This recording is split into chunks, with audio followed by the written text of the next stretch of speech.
अब राजा रघुवंशी की हत्याकांड पर जैसे जैसे पड़ते हटने लगी, वैसे वैसे सोनम का परिवार संदेह के घेरे में आने लगा। ये देखिए, अब मैं आज आपको चीजें दिखाई। अब सवालों के चक्रों में वो फंस गया। इस बीच सोनम का भाई गोविंद रघुवंशी बुधवार की दोपहर राजा रघुवंशी की मां और परिवार से मिलने अचानक घर पहुंच गया। सोनम का भाई घर पहुंच गया राजा रघुवंशी की मां से मिलने के लिए। वो राजा जो इस दुनिया में नहीं है, यानी जो उसके जीजा हुआ करते। मां से मिल करके राजा मां से मिल करके बहुत भावुक हुआ, फूट फूट कर एक दूसरे से रोया, जैसे उनके अपने घर का कोई चला गया होता है। ये देखिए जरा, ये देखिए, ये सुनवाइए, ये सुनवाइए जरा, देखिए किस तरीके से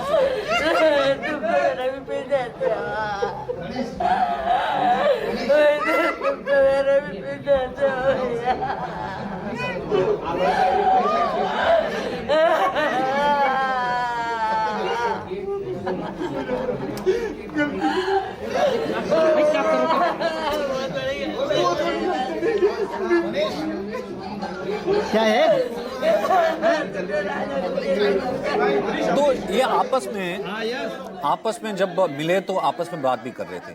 और ऐसे में नीचे देखिए, वो तभी लिए हमने वो टेक्स्ट लिखा है, उसमें वो कह रहा है कि मेरे को तो पता ही नहीं था कि वो ऐसा कर देगी।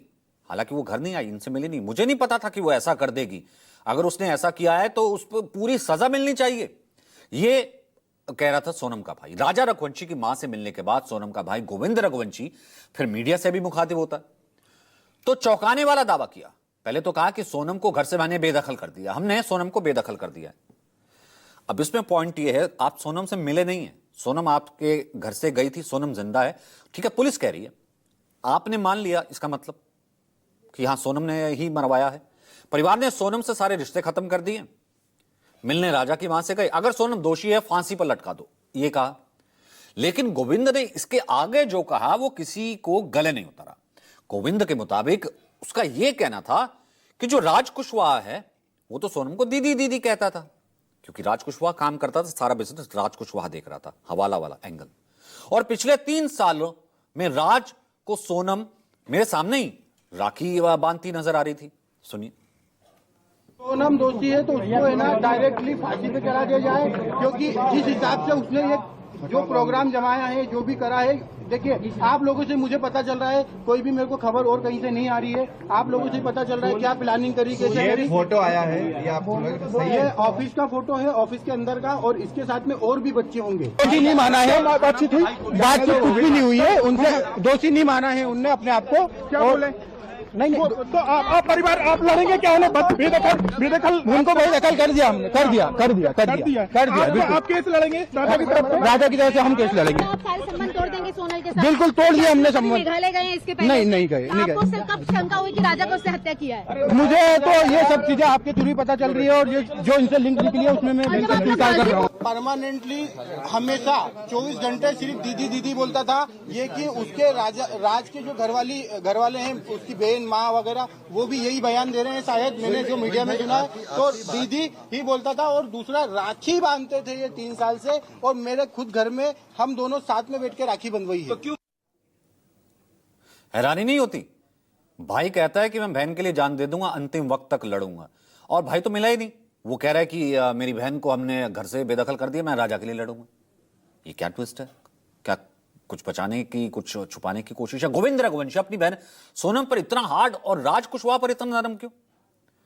वो दीदी दीदी कहता था, आखिर गोविंद रघुवंशी राज कुशवाहा को बचाने टाइप के मूड में क्यों दिख रहा था?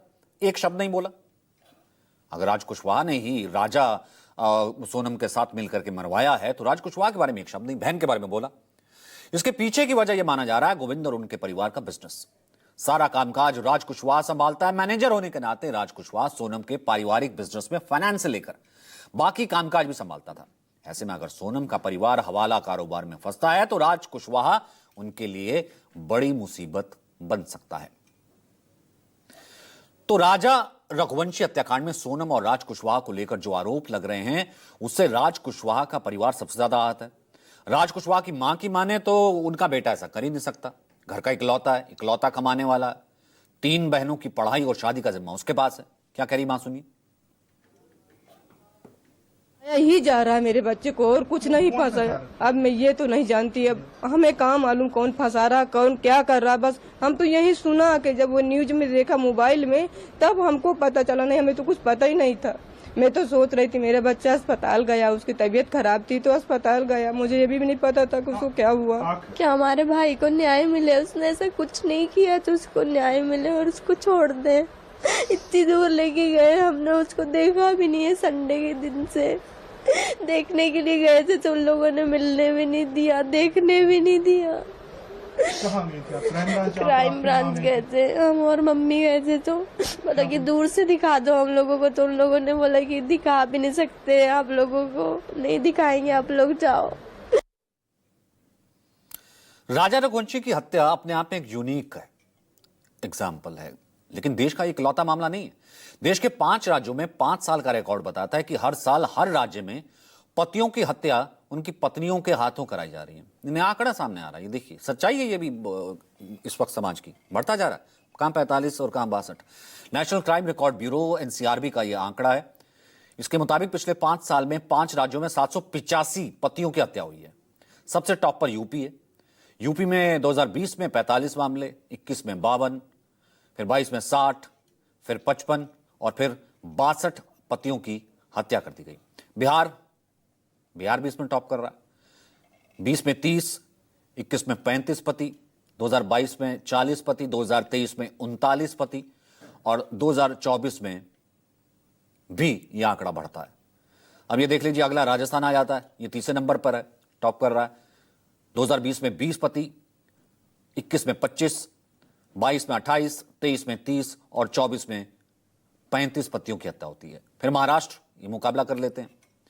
महाराष्ट्र में देखिए, 2020 से शुरू करते हैं, 15, फिर 18, फिर 2023 में 22, फिर 2024 तक 25 पति जो है उनकी हत्या हो जाती है।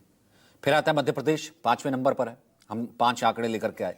2020 में 12 पति की हत्या होती है, पत्नियां हत्या करती हैं, ये कैटेगरी के लिए कि पत्नियों द्वारा हत्या की जाती है।